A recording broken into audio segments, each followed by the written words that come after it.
ទស្សនីយភាពល្ខោនខោរឿងរាមកេរ្តិ៍ដកស្រង់ត្រង់ឈុតព្រះរាមចេញសឹករំដោះនាងសេដា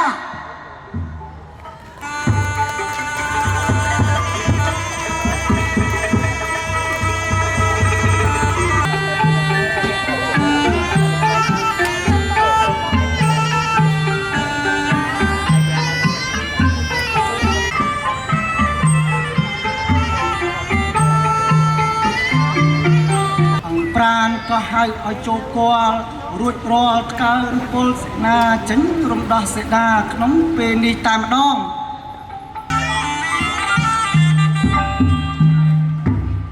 ទូលព្រះបង្គំសូមក្រាបថ្វាយព្រះអង្គជីវិតបង្គោលត្បូងក្រាបទូលអនុមានអង្គអើយឆាប់ចេញធ្វើការលើកទ័ពរំដោះសេដាក្នុង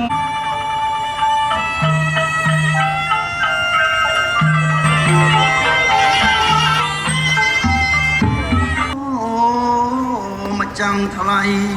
មាងបងអើយ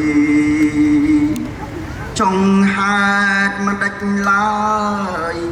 មានកម្ម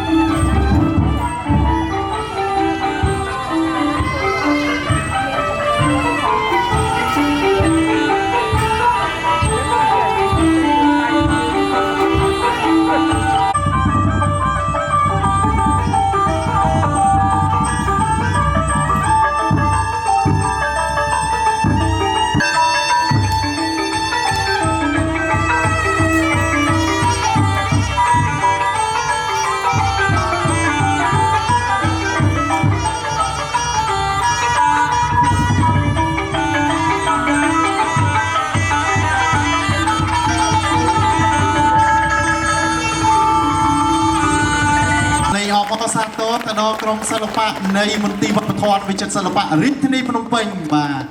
អរគុណច្រើន